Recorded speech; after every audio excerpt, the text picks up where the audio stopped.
Another week has come to an end, and we get to see how our favorite movies are doing financially.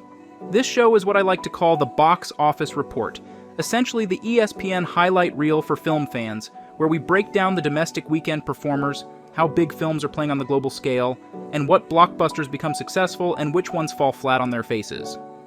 We have a lot to talk about, so let's tear this thing open and see what's cooking.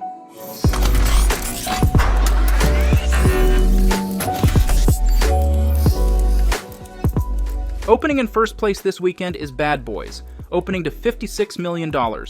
That is well above Sony's $30 million projection, and is a great start for the R-rated action comedy.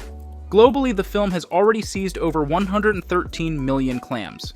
This is one of the highest-grossing R-rated global debuts in years, so it is quite the comeback for Will Smith, who I am sure was banking his career on this film's release after the slappening. Oh, wow! Wow! What you gonna do? Will Smith just smacked the shit out of me. Question is, will the film be able to cross the line into profitability? Well, the film was produced for around $100 million, and the studio probably spent in total around $150 million when including an approximate marketing cost. After distribution share, the film in total will need to gross $300 to $375 million worldwide in the theatrical market to be a bona fide hit. From what we've seen so far, I'm sure Sony is very happy.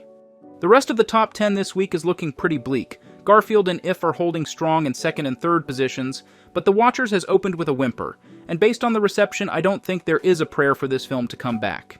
Apes rounds out the top 5, closing in on $150 million domestic, but thoughts and prayers in the comments for Furiosa, because this film is deader than dead, closing its third weekend in 6th place, without even crossing $60 million domestic. The Fall Guy placed 7th in its 6th week, clinging to life to fend off 2 Lord of the Rings re-releases in 8th and 9th. Closing out the top 10 this week is The Strangers, which more and more seems like it's chapter 1 and done because this run has been awful.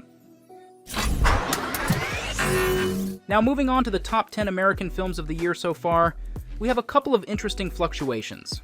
Dune stays at number 1 with $711 million, with Godzilla x Kong and Kung Fu Panda holding strong in the $500 million range at 2nd and 3rd respectively. A long way from that is Planet of the Apes in 4th place at $360 million, and Ghostbusters at $201 million in 5th place. Here's something really depressing though.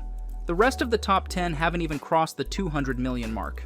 Garfield and If have a shot, but it is halfway through June, and the first half of this year has been a total nightmare when it comes to the theatrical market. Moving on to the final report, we have a wide release movie that has passed the 7-week theatrical window, so we can definitively call it a hit or a bomb. This week's film is the instant cinephile darling Challengers.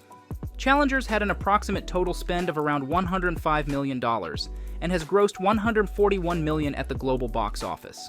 After distribution share, the film only pulls in about $69 million bucks, meaning the return on investment is actually negative $35 million.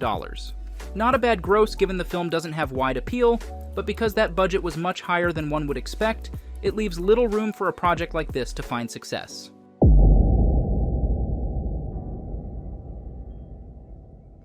And that concludes this week's box office report. I'm trying to get back into the grind of all things movies, so if you like my content, a like and a subscription would be greatly appreciated.